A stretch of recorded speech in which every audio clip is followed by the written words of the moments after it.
साथियों नमस्कार, स्वागत है आपका आपके अपने चैनल पर। सेल बायोलॉजी की जो यूनिट शुरू कर रखी है उसके क्रम में अगला जो टॉपिक है अपना है वो है क्या, एंजाइम पढ़ेंगे आज। बहुत ही सरल टॉपिक है, ध्यान से सुनोगे यहीं क्लास में क्लियर हो जाएगा, ज़्यादा माथापच्ची नहीं है इसके अंदर। बहुत ही सरल सा विषय है ये। देखें, इसके बाद एक बच्चेगा न्यूक्लिक अम्ल, न्यूक्लिक एसिड, डीएनए, आरएनए। उसको करने के बाद इसी वीक में अपन क्या कर लेंगे, टेस्ट कर लेंगे। एक मैंने पोल शुरू कर रखा है जिसमें ये जानना चाह रहा हूँ कि आगे की क्लासें आप ग्रेजुएशन वाला मैटर पढ़ना चाहते हैं या फिर सीनियर सेकेंडरी वाला मैटर। देखिए, सीनियर सेकेंडरी वाला मैटर 3 यूनिट हो चुकी हैं और कंटिन्यू चलाना चाहता हूँ मैं, परंतु कुछ साथियों की ऐसी डिमांड है कि ग्रेजुएशन वाला मैटर चला जाए। तो जैसे आपकी इच्छा, वैसे कंटिन्यूटी में यही रहेगा कि ज़्यादा सही ये रहे कि आप एक क्रम से चलें। आपने चाहे पहले कैसी तैयारी करी है कोई फ़र्क नहीं पड़ता, आप सेल बायोलॉजी पहले पढ़ी हुई भी है आपकी, या आपने जब पहले सीनियर सेकेंडरी पढ़ा हुआ भी है, तो भी आप देख रहे हो कि कुछ चीज़ें आप इजीली नहीं सीखोगे। तभी वीडियो का पर्पज़ है, क्योंकि सारी चीज़ें अपने को तैयार होती नहीं, अपने को लगता है कि अपने को आता है परंतु आता नहीं है। तो इस हिसाब से देखा जाए तो मैं क्रम से चलाना चाहता हूं, लेकिन फिर भी जैसे आपकी डिमांड होगी वैसे चला लेंगे, कोई समस्या वाली बात नहीं है। 2-3 दिन में पोल कंप्लीट हो जाए, फिर एक टेस्ट लेंगे सेल बायोलॉजी का, उस समय तक डिसाइड हो जाएगा कि अपने को ग्रेजुएशन चलाना है या अपने को सीनियर सेकेंडरी। क्रम से वही रहे, सीनियर सेकेंडरी ग्रेजुएशन कोर्स करवा दूंगा मैं, चिंता की कोई बात नहीं है। अभी तक चैनल को आपने सब्सक्राइब नहीं किया है तो सब्सक्राइब कर लीजिए। बार बार वीडियो में फिर बोला नहीं जाता, किसी वीडियो में बोलता हूँ मैं, तो आप क्या कर लें, उसको सब्सक्राइब कर लें, चैनल को शेयर कर दें थोड़े बहुत लोगों में, जिससे मोटिवेशन मिलता है। शुरू करते हैं। देखो टॉपिक एंजाइम। अपन पढ़ रहे थे अभी बायोमोलिक्यूल। बायोमोलिक्यूल में अपन एक न्यूक्लिक एसिड बाद में पढ़ेंगे, अभी अपन एक टॉपिक ले लेते हैं, वो है एंजाइम। देखो, नॉर्मली देखा जाए तो अपनी बॉडी के अंदर या किसी भी जो लिविंग है, लिविंग की बॉडी के अंदर कोई सजीव है, उस सजीव की बॉडी में अनेक प्रकार की क्रियाएं होती हैं, अनेक प्रकार की रिएक्शन होती हैं, क्योंकि कोई ना कोई प्रोडक्ट किसी न किसी प्रोडक्ट में कन्वर्ट होता रहता है। तो विभिन्न प्रकार की रिएक्शन को अगर अपने स्तर पर होने दिया जाए कि भैया आप अपने स्तर पे हो जाओ, तो वो रिएक्शन बहुत ज़्यादा समय लगा सकती हैं। पता चले कि आपने आज खाना खाया और उसको बोल दिया जाए कि भैया तू अपने आप ही है ना, ग्लूकोज जो है वो ग्लाइकोलाइसिस कर ले, क्रेब्स साइकिल कर ले, और उसके बाद में अंतिम उत्पाद CO2 और H2O के रूप में कन्वर्ट होके हमको तो एनर्जी दे दे।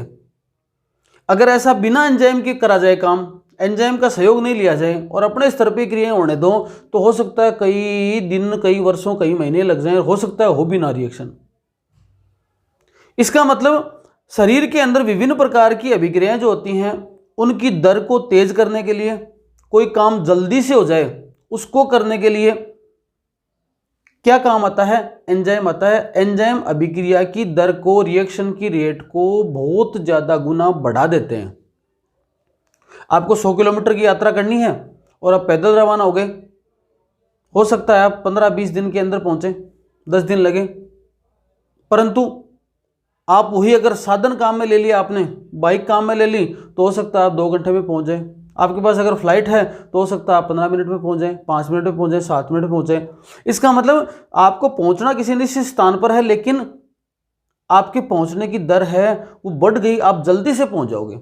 ऐसे ही कोई भी जो अभिक्रिया होती है उसमें एक होता है आपकी अभिकारक, वो आखिर उत्पाद में पहुंचना चाहता है।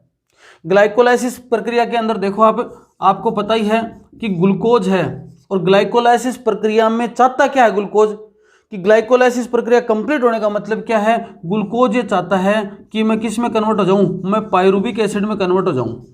ठीक है जी। अब अगर ये नेचुरल कंडीशन में होने दिया जाए तो बहुत ज़्यादा समय लग सकता है।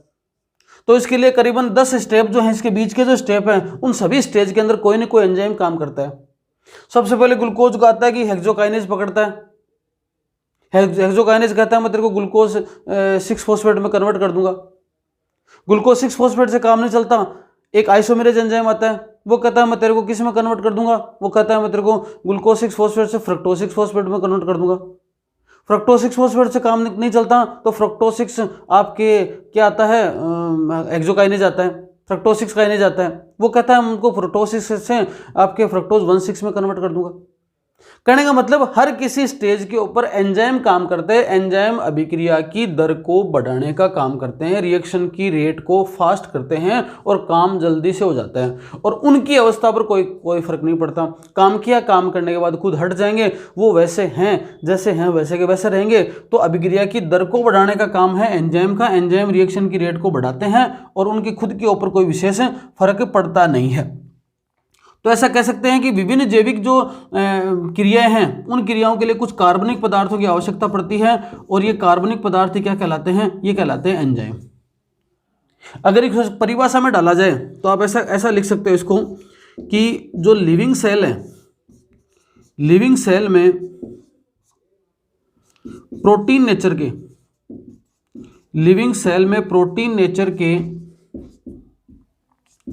ऐसे कार्बनिक पदार्थ जो बायो कैटलिस्ट की भांति कार्य कर रिएक्शन की रेट बढ़ा देते हैं, इन्हें क्या बोलते हैं, एंजाइम बोलते हैं। लिविंग सेल के अंदर प्रोटीन नेचर के ऐसे कार्बनिक पदार्थ जो बायोकैटलिस्ट, जैव उत्प्रेरक, प्रेरित करेंगे उस काम को और जल्दी से करवा देंगे। बढ़ाने का काम क्या करता है, रिएक्शन की रेट को बढ़ाने का काम कौन करता है, एंजाइम करता है। ये एंजाइम की एक साधारण सी परिभाषा, ज़्यादा इसमें लफड़ा पाड़ने की जरूरत नहीं, ज़्यादा याद रखने की जरूरत नहीं।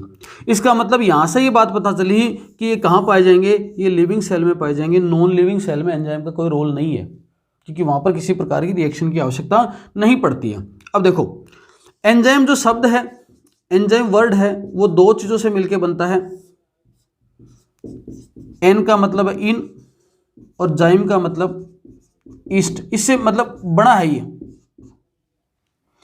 तो क्या कह सकते हैं अपन, बात आती है फिर खोज की। ये नाम जो आया उससे संबंधित कोई खोज की बात करो, तो खोज की बात करो तो आप ऐसा बोल सकते हो इस बेसिस पे कि ईस्ट सेल में, ईस्ट क्या है, एक फंगस है, फंजाई है, यूनिसेलुलर। ईस्ट सेल के अंदर सबसे पहले सर्वप्रथम बोले तो एक वैज्ञानिक था बुकनर, है ना भाई। कोई नर है उसका काम कब चलेगा, आदमी है औरत है जो भी है, नर है उसका काम कब चलेगा, बुक वगैरह पढ़ेगा। तो सबसे पहले बुक वगैरह पढ़ेगा तो ही काम चलेगा। बाकी वीडियो देखो, चाहे आप किसी का मोटिवेशन सुनो, काम तो बुक से चलना है। तो जो बुक है सर्वप्रथम मान लो ईस्ट के अंदर बुकनर नाम के वैज्ञानिक ने एंजाइम खोजा था और एंजाइम का नाम था कौन सा, जाइमेज। ये याद रखना, जाई मतलब मेज के ऊपर बुक नर सर्वप्रथम। ये सब चीजें मिला के याद कर लेना आप, इस प्रकार से आपको याद रखना है। ईस्ट का मतलब फर्स्ट, तो पहले कोई बुक मेज के ऊपर कोई नर पढ़ता है तभी काम होगा। ये सब चीजें आप जोड़ लेना, इस प्रकार से खोजा था यहां पर। आगे चलते हैं, तो एंजाइम शब्द किसने दिया, ये तो खोजा। एंजाइम वर्ड है वो किसने दिया, वो दिया था विल्ली कुहने ने कहा कि ये एंजाइम है, वर्ड दिया। तो कुहने कहना से याद रख लो कि विल्ली कुहने ने सबसे पहले बता दिया, यहां खोज लिया इसने, लेकिन किसको सफलता मिली शब्द देने में सफलता मिली विल्ली को। सफलता मिली किसको, विल्ली को। आप इस प्रकार से याद रख लेना। आगे देखो, एक वैज्ञानिक हुए हैं जिनका नाम है सुमनर। अब देखो यहां पर नर मादा दोनों के नाम आ रहे हैं। एक नाम आ रहा है, कोई हो तो बुरा मत मानना, नर मादा का नाम आ रहा है और यहाँ एक नर का नाम आ रहा है। तो नर और मादा, एक नर है कोई भी, ठीक है। ये ऐसा मान लो नर है, नर का मतलब अपन अपने को एक बार ले लो, तो अपने अंदर जो यूरिक एसिड होता है ना, उसके से संबंधित एक एंजाइम होगा जो क्या है, यूरिएज। तो यूरिएज को खोजने में, यूरिएज को क्रिस्टलीय फॉर्म में पृथक किया था, क्रिस्टलीय रूप में पृथक किया था किसने, सुमनर ने किया था यूरिएज एंजाइम को। तो नर नाम आ गया ना, नर में अपन यूरिक एसिड निकालते हैं, यूरिक एसिड से संबंधित एंजाइम हो गया क्या, यूरिएज। अब देखो यहां मैंने क्या बोला कि लिविंग सेल में प्रोटीन नेचर के ऐसे कार्बनिक पदार्थ, एंजाइम सारे के सारे प्रोटीन होते हैं एक्सेप्ट वन एंजाइम, एक एंजाइम को छोड़कर सारे होते हैं, और उस एक एंजाइम का नाम क्या है? उसका नाम है राइबोजाइम। राइबोजाइम की नॉन प्रोटीनस प्रकृति होती है, नॉन प्रोटीनस एंजाइम है ये, प्रोटीन नहीं है इसमें। तो फिर प्रोटीन की जगह क्या होगा? ये ऐसा बोल सकते हैं न्यूक्लिक एसिड एंजाइम है। न्यूक्लिक एसिड का मतलब किसके स्ट्रक्चर के अंदर क्या पाया जाएगा? आरएनए नेचर का एंजाइम है ये। तो ये नॉन प्रोटीन या आरएनए नेचर का एंजाइम है। बाकी जो एंजाइम हैं वो सारे के सारे क्या होते हैं? प्रोटीन नेचर के। तो एक अपवाद स्वरूप आपको याद रखना है, क्या आरएनए संबंधित एंजाइम है वो है राइबोजाइम, बाकी सारे एंजाइम कैसे होते हैं? वो सब होते हैं प्रोटीन नेचर के। अगला पॉइंट आता है इसकी संरचना। राइबोजाइम के अलावा सारे के सारे एंजाइम क्या हैं? प्रोटीन है। राइबोजाइम का भी याद रख लेना, जो दिया था वर्ड या खोजा था, शेक एंड अल्टमान। आरएनए से बना है राइबोजाइम और इसका काम क्या है? RNA splicing. आरएनए स्प्लाइसिंग एक प्रक्रिया होती है, उसके अंदर आवश्यक एंजाइम है राइबोजाइम, जिसको शेक व अल्टमान ने बताया था। अब देखो संरचना के ऊपर बात करें, स्ट्रक्चर के ऊपर बात करें, तो जो प्रोटीन है, प्रोटीन नेचर का जो एंजाइम है, उसको कंप्लीट जब ये अपनी पूर्ण संरचना में होता है, पूर्ण एंजाइम जब होता है, क्या पूर्ण एंजाइम, तो इसका नाम क्या बोलते हैं? Holo enzyme. ठीक है, होलो एंजाइम का और नाम क्या बोल सकते हो आप? Conjugated enzyme. ये नाम इसलिए बोलते हैं, होलो एंजाइम इसलिए बोलते हैं, पूर्ण एंजाइम इसलिए बोलते हैं, क्योंकि मैंने बताया कि प्रोटीन नेचर का है एंजाइम, परंतु प्रोटीन के साथ कई बार इसमें कुछ और ग्रुप भी जुड़े होते हैं जो नॉन प्रोटीनस होते हैं, जो इसकी कार्य क्षमता को बढ़ाते हैं। परंतु है इसकी नेचर प्रोटीन, लेकिन उसके साथ में कुछ और कंपाउंड जुड़ा हुआ है, तो जो कंपाउंड प्रोटीन का नहीं है वो प्लस प्रोटीन वाला भाग दोनों मिलाकर जब एडजस्ट होते हैं तो उसको बोलते हैं अपन होलो एंजाइम या कंप्लीट एंजाइम। इसका मतलब इसमें दो चीजें हो गई, एक तो ऐसा भाग जो कि प्रोटीन नेचर का है, तो ऐसा कह सकते हैं अपन कि एक तो ऐसा इसका प्रोटीन पार्ट, और एक ऐसा बोल सकते हैं इसमें क्या नॉन प्रोटीन पार्ट। दो पार्ट हो गए इसके, प्रोटीन पार्ट और नॉन प्रोटीन पार्ट। जो प्रोटीन पार्ट है ना, उस प्रोटीन, ये दोनों जोड़कर मिलकर क्या बनाएंगे? होलो एंजाइम बनाएंगे। जो प्रोटीन पार्ट है उस प्रोटीन पार्ट को बोलते हैं apo enzyme, A part of enzyme, apo enzyme. किसको? प्रोटीन पार्ट को। जो नॉन प्रोटीन पार्ट है ना, उस नॉन प्रोटीन पार्ट के लिए आपको 3 शब्द याद रखने। पहला, सारे के सारे जो नॉन प्रोटीन पार्ट हैं उनके लिए अगर एक शब्द काम में लो तो आप ले सकते हो क्या? कोफैक्टर। कह सकते हैं कि एपो एंजाइम के साथ में जब कोफैक्टर जुड़ गया तो उसको कहा होलो एंजाइम। एपो एंजाइम के साथ में जब कोफैक्टर जुड़ गया तो उसको क्या कहा? होलो एंजाइम कहा। अब ये कोफैक्टर क्या क्या हो सकते हैं? तो कोफैक्टर की नेचर के हिसाब से देखो 3 प्रकार के हो सकते हैं। एक कोफैक्टर क्या हो सकता है? जैसे मान लो कोई प्रोस्थेटिक ग्रुप है, ये कोफैक्टर के रूप में है, जैसे साइटोक्रोम, फ्लेवोप्रोटीन। इनके अंदर जो ग्रुप जुड़ा होता है उसको बोलते हैं प्रोस्थेटिक ग्रुप। ये टाइटली बॉन्ड होता है, इसकी बॉन्डिंग थोड़ी बढ़िया होती है, टाइटली बॉन्ड है ये। दूसरे नंबर का क्या हो सकता है? को एंजाइम हो सकता है, को एंजाइम हो सकता है। ये थोड़ा सा लाइटली बॉन्ड है, वो टाइटली बॉन्ड है तो ये लाइट बॉन्ड होगा, इसमें इतनी बॉन्डिंग नहीं होगी। इसमें उदाहरण क्या हो सकते हैं? NAD है, NADP है, FAD है, कोफैक्टर A है, को एंजाइम A है। ये सारे के सारे क्या हैं? को एंजाइम है। और तीसरे नंबर पे क्या हो सकता है? एक्टिवेटर। एक्टिवेटर में क्या हो सकता है? इनऑर्गेनिक नेचर का कोई कंपाउंड जुड़ा होता है, उसको एक्टिवेटर भी कहा जा सकता है कोफैक्टर के रूप में। एग्जांपल जैसे आपके आयरन वगैरह। ठीक है, ये वाला। तो प्रोस्थेटिक ग्रुप, को एंजाइम और एक्टिवेटर तीनों को मिलाकर कहा जाता है कोफैक्टर, जो कि नॉन प्रोटीन पार्ट है। ये जब किसी प्रोटीन वाले पार्ट के साथ मिल जाएगा तो कंप्लीट होलो एंजाइम का निर्माण किया जाता है, होलो एंजाइम का निर्माण होता है। अब देखो ये जो स्ट्रक्चर बनी ना, उस स्ट्रक्चर में अगर अपन चाहते हैं कि होलो एंजाइम है, उस होलो एंजाइम से इस एपो एंजाइम को अलग किया जाए, तो अलग करने वाली प्रक्रिया को, इसमें अलग करने वाली प्रक्रिया को क्या कहा जाएगा? उस प्रक्रिया का नाम है आपके डायालिसिस। डायालिसिस प्रक्रिया के द्वारा आप किसी होलो एंजाइम से क्या कर सकते हो? प्रोटीन को पृथक कर सकते हो, अलग कर सकते हो। ये चीजें इंपॉर्टेंट है, इनको याद रखने वाली बातें हैं कि प्रोस्थेटिक ग्रुप क्या होता है, कोएंजाइम क्या होता है, एक्टिवेटर क्या होता है, क्या जुड़ा होता है। सिंपल सी याद रखना, एपो एंजाइम प्लस कोफैक्टर बराबर होलो एंजाइम। कंप्लीट एंजाइम का मतलब दो चीजें जुड़ी होंगी, एक तो प्रोटीन वाला पार्ट, एक नॉन प्रोटीन पर। प्रोटीन वाले पार्ट को एपो एंजाइम बोलते हैं, नॉन प्रोटीन वाले पार्ट को क्या बोलते हैं? कोफैक्टर बोलते हैं। ये कोफैक्टर अलग अलग के हिसाब से, अलग अलग एंजाइम के हिसाब से 3 प्रकार के हो सकते हैं। एक हो सकता है प्रोस्थेटिक ग्रुप, एक हो सकता है कोएंजाइम, एक हो सकता है एक्टिवेटर। प्रोस्थेटिक ग्रुप के अंदर एग्जांपल आपके साइटोक्रोम में फ्लेवोप्रोटीन है। कोएंजाइम के अंदर आपके एग्जांपल है एनएडी, एनएडीपी, एफएडी, आपके कोएंजाइम ए। और एक्टिवेटर के अंदर आपका एग्जांपल हो सकता है आयरन। ये सब आपने देखा किसके अंदर? इसकी स्ट्रक्चर के अंदर। थोड़ा सा और आगे बढ़े, इसी की स्ट्रक्चर को थोड़ा सा और अपन समझते हैं। तो देखो, ये जो एपो एंजाइम है, एपो एंजाइम की खास बात क्या होगी कि एपो एंजाइम के ऊपर एक से ज्यादा ऐसे स्थान होंगे जहां से क्या होगा? आपका सबस्ट्रेट जुड़ेगा। सबस्ट्रेट जुड़ेगा मतलब किसी चीज को किसी से जोड़ना है ना। कोई भी, जैसे मान लो ग्लूकोज है और ग्लूकोज के साथ में हेक्सोकाइनेज, हेक्सोकाइनेज एंजाइम किसके साथ जुड़ा? ग्लूकोज के साथ में। तो ग्लूकोज क्या है यहां पर? वो है सबस्ट्रेट, अभिकारक। और हेक्सोकाइनेज क्या है? एंजाइम है। तो ये हेक्सोकाइनेज एंजाइम जब ग्लूकोज के साथ जुड़ता है तो कोई तो ऐसा स्थान होगा जहां से जुड़ेगा।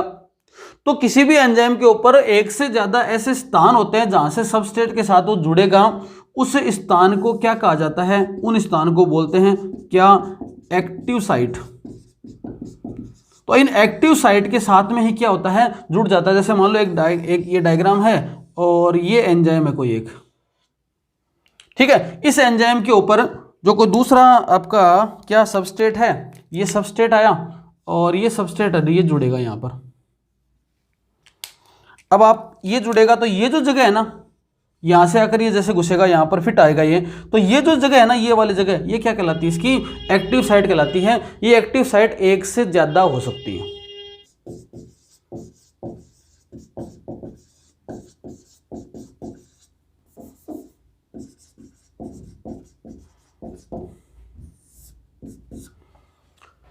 अगला पॉइंट लेते हैं, प्रॉपर्टीज ऑफ एंजाइम। इस एंजाइम की क्या प्रॉपर्टी है, एंजाइम के क्या गुण हैं। अगर एंजाइम के गुण आपके समझ में आ गए तो एंजाइम की सारी बातें आपके इजीली समझ में आ जाएंगी। एक एक को बातों को पढ़ो, देखो कुछ पॉइंट है यहां पर। पहला, प्रोटीन नेचर। ये मैंने बता दिया कि जो एंजाइम होते हैं उनकी प्रकृति कैसी होती है, वो नेचर में कैसे होते हैं। प्रोटीन, सारे के सारे एंजाइम प्रोटीन होते हैं। इसका मतलब राइबोजाइम को छोड़कर, राइबोजाइम को छोड़कर क्या होते हैं? एंजाइम क्या होते हैं? प्रोटीन होते हैं। तो ऐसा बोल सकते हैं कि एंजाइम प्रोटीन होते हैं, बस सभी प्रोटीन एंजाइम हो ऐसा जरूरी नहीं होता।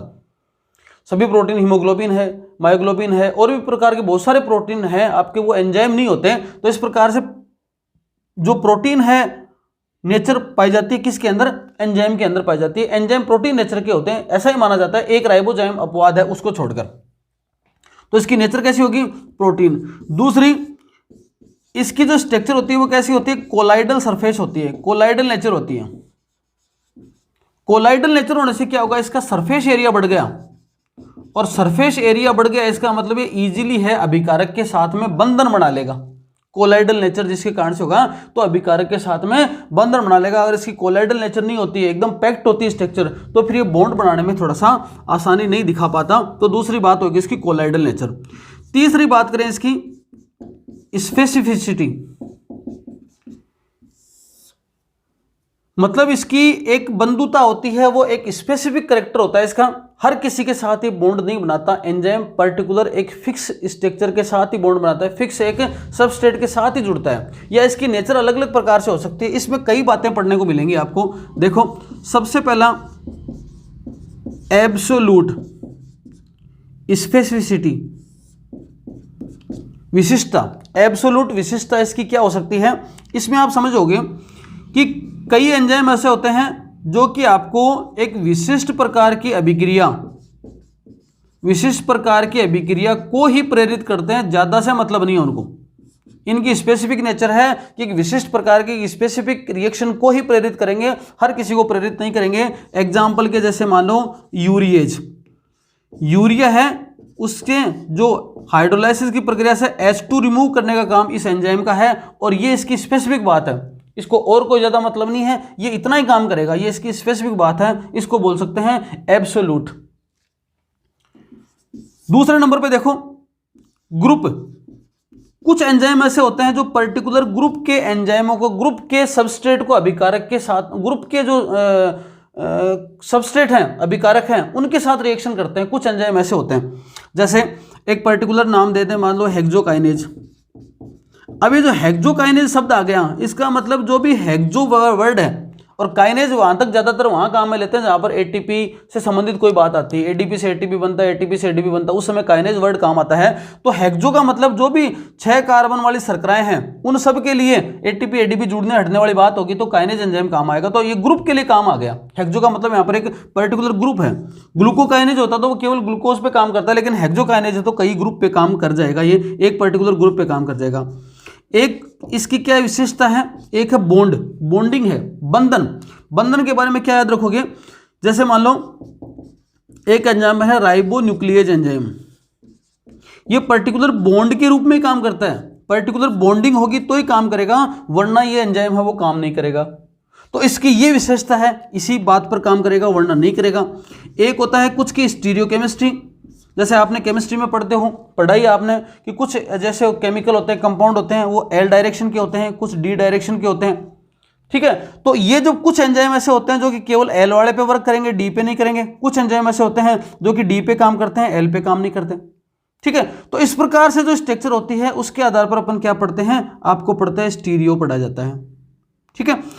अब एब्सोल्यूट, ग्रुप, बॉन्ड, स्टीरियो, ये सारे की सारी इसकी विशिष्ट बातें हैं। मतलब एंजाइम होता है वो स्पेसिफिक होता है, उसमें स्पेसिफिसिटी पाई जाती है, विशिष्टता पाई जाती है, विशिष्टता का गुण पाया जाता है। हर किसी के साथ हर बार हर कैसी रिएक्शन में भाग नहीं लेता, ये इसका गुण है।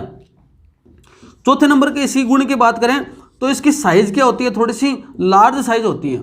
जब सबस्ट्रेट के साथ में एंजाइम जुड़ता है तो एंजाइम की साइज लार्ज होती है, जिससे इजीली क्या करता है वो अभिकारक जो को है वो बांध लेता है, उसके साथ में ये बॉन्डिंग कर लेता है, इसकी साइज थोड़ी सी बड़ी हो जाएगी। 5 नंबर बात करें कि ये प्रोटीन नेचर का है, और प्रोटीन की प्रकृति आपको पता ही है, प्रोटीन वाले पार्ट में पढ़ा था अपन ने, ड्यूटरायन है इसके अंदर, और एम्फिटेरिक नेचर होती है इसकी, उभयधर्मी प्रकृति होती है प्रोटीन की। उभयधर्मी प्रकृति का मतलब कि दोनों, उभय जब शब्द जहाँ है ना वहाँ दो बात याद रखना कि दोनों तरह काम करता है ये। तो एसिडिक नेचर भी है इसकी और बेसिक नेचर भी है, इसका मतलब इसकी नेचर भी है क्योंकि सारे के सारे एंजाइम तो है वो प्रोटीन है, ठीक है। तो इसका मतलब एसिडिक नेचर है और बेसिक नेचर। तो जब एनवायरनमेंट जैसा होगा, जिस सेल में जाएगा, एसिडिक एनवायरनमेंट होगा तो बेसिक नेचर अपना लेगा, और बेसिक एनवायरनमेंट होगा तो ये एसिडिक नेचर अपना लेगा, इसलिए सब जगह इजीली काम कर पाता है।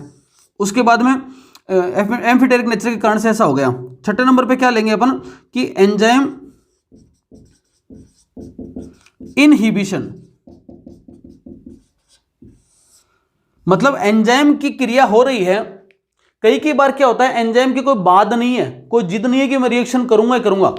आपने अगर एंजाइम कोई काम कर रहा है और आपने उसके विपरीत दे दिया कोई एंजाइम, तो उसकी रिएक्शन की रेट रुक जाती है। मतलब एंजाइम को काम करने से इजीली किसी दूसरा कंपाउंड देकर उसको इजीली रोका जा सकता है। कोई जिद नहीं है उसके कि मैं करूंगा तो करूंगा ही। आपने दूसरा कंपाउंड दे दिया, उसकी संख्या बढ़ा दी, दूसरा सबस्ट्रेट दे दिया, तो क्या करेगा वो अपनी रिएक्शन की रेट को कम कर देगा, उसके काम को रोका जा सकता है। तो ये प्रॉपर्टीज हैं, प्रोटीन नेचर का है, कोलाइडल नेचर है, स्पेसिफिसिटी है इसके अंदर, एब्सोल्यूट है, ग्रुप है, बॉन्ड है और आपके स्टीरियो है। उसके बाद में साइज लार्ज है, एसिडिक और बेसिक नेचर है, और एंजाइम इनहिबिशन की तरह कार्य करता है। कुछ फैक्टर ऐसे होते हैं जो कि एंजाइम के इस कार्य करने की प्रणाली को बढ़ा देते हैं, कुछ फैक्टर ऐसे होते हैं जो इसके कार्य करने की प्रणाली को कम कर देते हैं। उसके आधार पर देखा जाए तो अपन पॉइंट डालते हैं फैक्टर अफेक्टिंग एंजाइम। ऐसे कौन से कारक हैं जो कि एंजाइम की रेट को, एंजाइम की दर को, काम करने की दर को घटा देते हैं या बढ़ा देते हैं। जैसे पहले नंबर पर देखा जाए टेम्परेचर,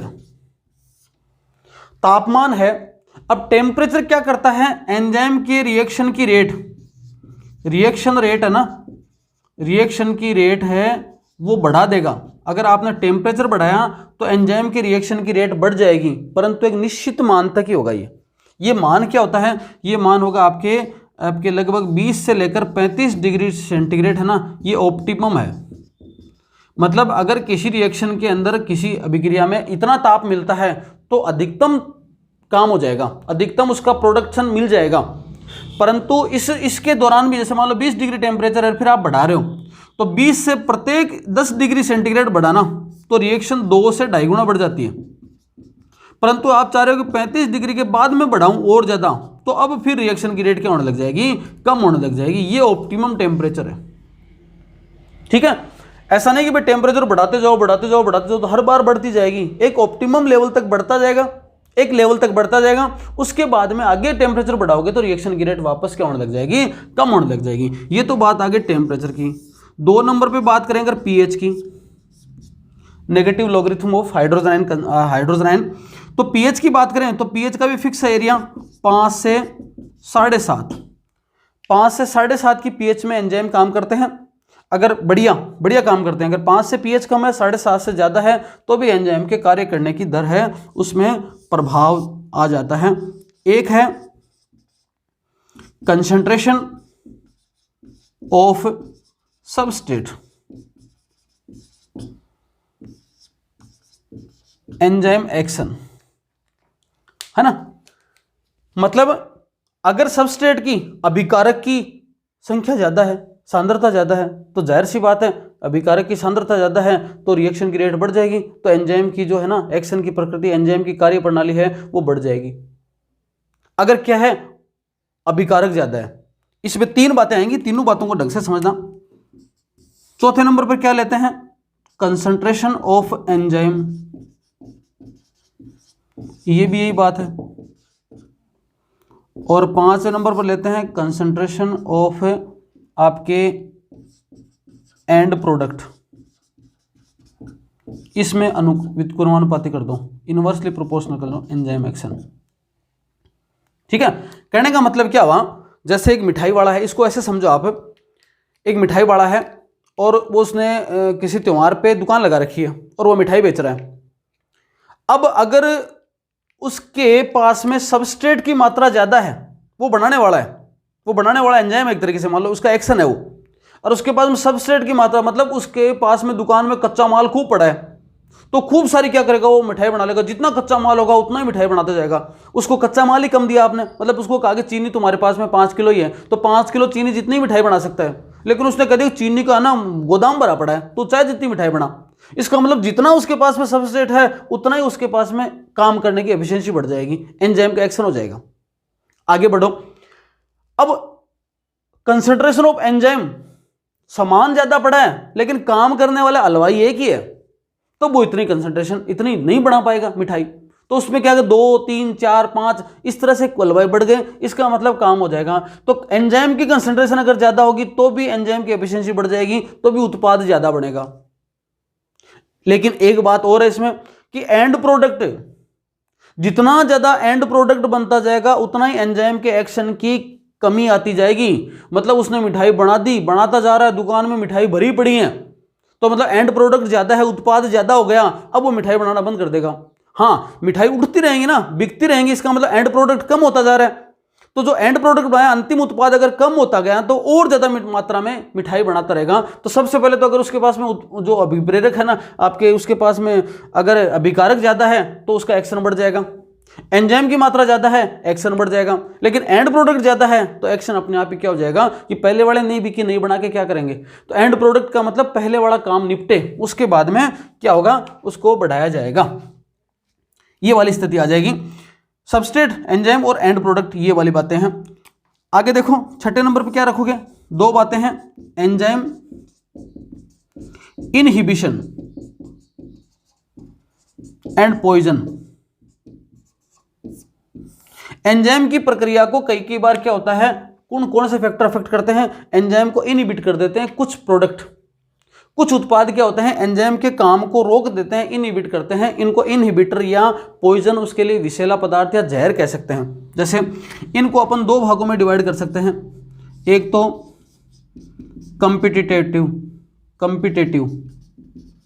एक है नॉन कंपिटिटिव। जैसे दो चीजें हैं, मेलानिन, सक्सिनिक एसिड। मतलब अगर मेलानिन की मात्रा बढ़ गई ना तो सक्सिनिक एसिड का विरोधी है वो। अगर मेलानिन की मात्रा बढ़ गई, मेलानिन की मात्रा ज्यादा है तो सक्सिनिक एसिड को काम नहीं करने देगा। इसका मतलब इसका क्या है, विरोधी है ये। तो इसके लिए ये क्या है, इसके लिए ये क्या है, एक इनहिबिटर की कार्य करता है, उसके काम को रोकने की कोशिश करता है। ये इनहिबिशन का काम करता है, ये रोकने का काम करता है ना। हो सकता है नहीं दिखे तो आप ऊपर लिख लेना इसको कि मेलानिन है वो इनहिबिट करता है किसके काम को, सक्सिनिक एसिड के काम को। इसके लिए वो इनहिबिटर की तरह कार्य करता है।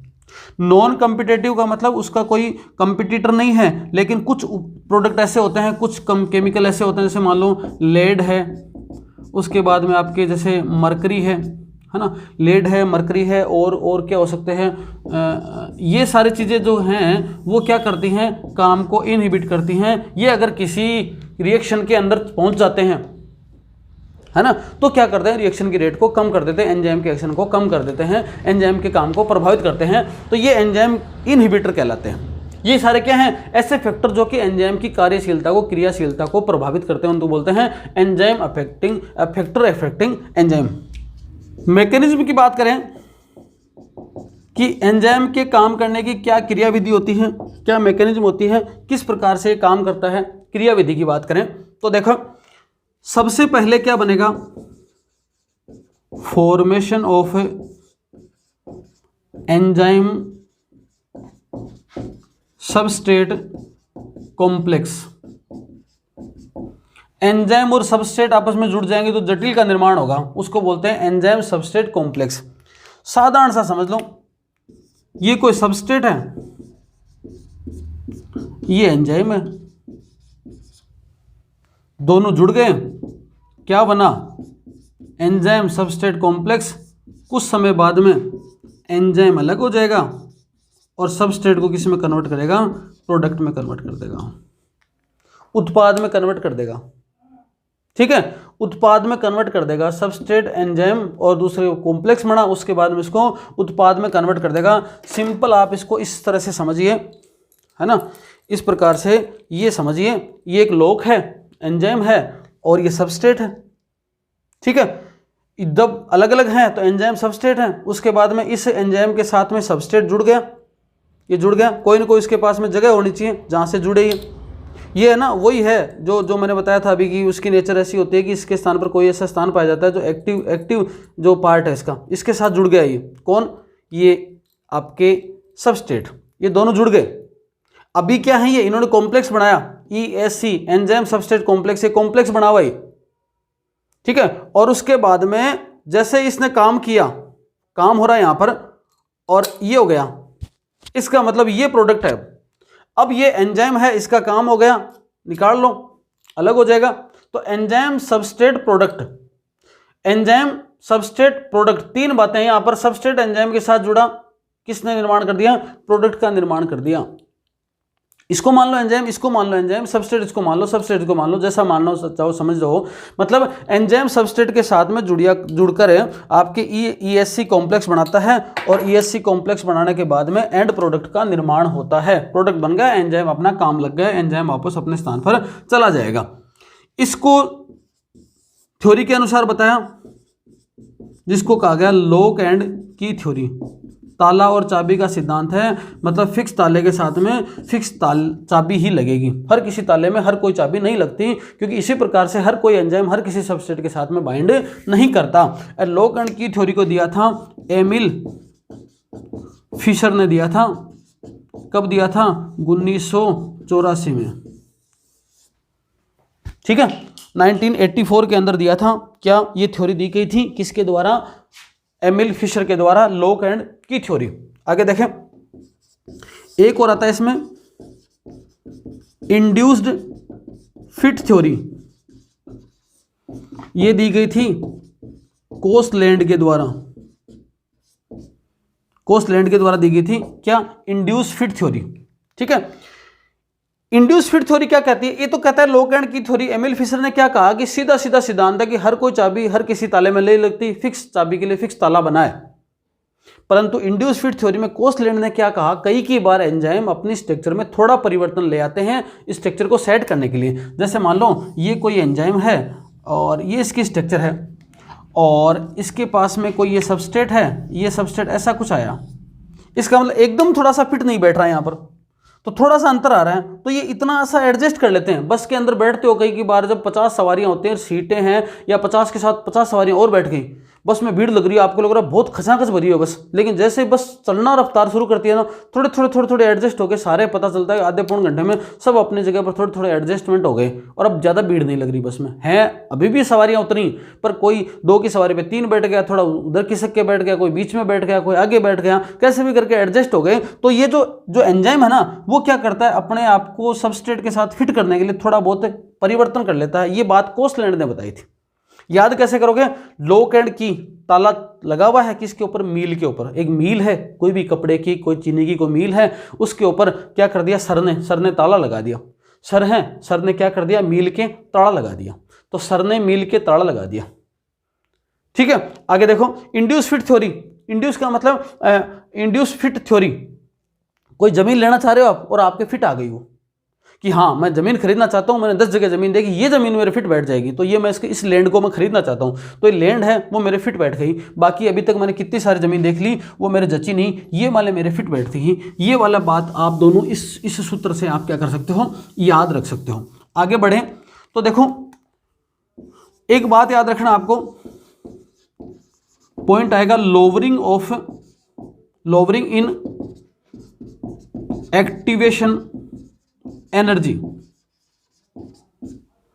लोवरिंग इन एक्टिवेशन एनर्जी।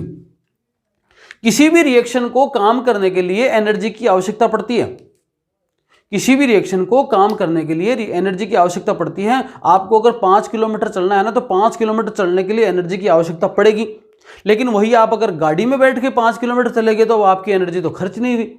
इसका मतलब अगर एंजाइम हो जाएगा ना, एंजाइम किसी कंपाउंड के साथ में जुड़ जाता है, तो वो जुड़ने पर ऐसा कर लो, ऐसा समझ लो, चाहे रिएक्शन को स्टार्ट करने के लिए एक एक्टिवेशन एनर्जी की आवश्यकता पड़ती है, लिख लेना चाहे तो, रिएक्शन को स्टार्ट करने के लिए एक एक्टिवेशन की एनर्जी की आवश्यकता पड़ती है, सक्रियण ऊर्जा की आवश्यकता पड़ती है, जिससे एनर्जी स्टार्ट होती है। परंतु एंजाइम जब सबस्ट्रेट के साथ जुड़ गया तो वो सबस्ट्रेट की एक्टिवेशन एनर्जी को क्या कर देता है, रिड्यूस कर देता है। उसकी एक्टिवेशन एनर्जी ज़्यादा खर्च नहीं होती, सक्रियण ऊर्जा ज़्यादा खत्म नहीं होती। तो ऐसा अपन लिख सकते हैं, एंजाइम इनवर्सली प्रोपोर्शनल 1/, जो भी है आपके एक्टिवेशन एनर्जी।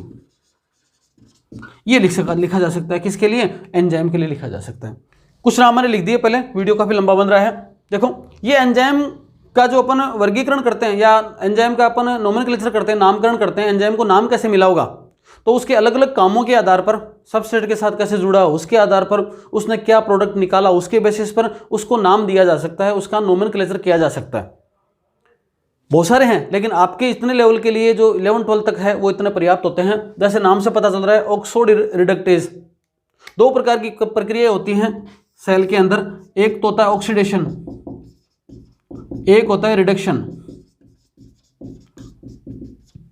अपचयन उपचयन 2 प्रकार की प्रक्रियाएं होती हैं, ऑक्सीडेशन रिडक्शन प्रकार की अभिक्रिया होती हैं।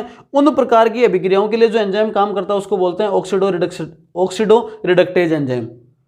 इसमें क्या होगा, ऑक्सीजन ग्रुप को हटाना, हाइड्रोजन ग्रुप को जोड़ना, या हाइड्रोजन ग्रुप को हटाना, ऑक्सीजन ग्रुप को जोड़ना, ये सारी प्रक्रियाएं चलती हैं। उसके लिए एंजाइम कौन काम करता है, ऑक्सीडो रिडक्टेज एंजाइम काम करता है।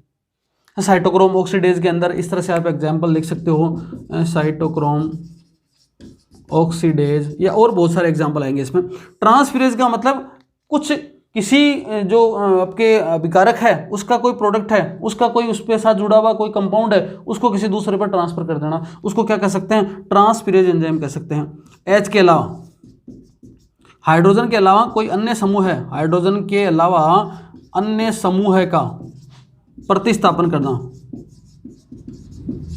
है ना, जैसे ट्रांस एमिनेज, अमीनो ग्रुप को ट्रांसफर कर देना, ऐसा कुछ बोल सकते हैं। हाइड्रोलेजेज आपको पता ही है, किसी अभिकारक से H2O जोड़ना या किसी अभिकारक से H2O निकालना, ये क्या काम है, हाइड्रोलेजेज। जैसे मान लो एस्टेज है, अमाइलेज है, ये एमाइलेज है, एस्ट्रेज है, इनोलेज है, ऐसे एग्जाम्पल याद रख सकते हो। लाइजेज का मतलब क्या है कि बिना हाइड्रोलाइसिस से कोई कंपाउंड हटाना, पदार्थ को हटा देना।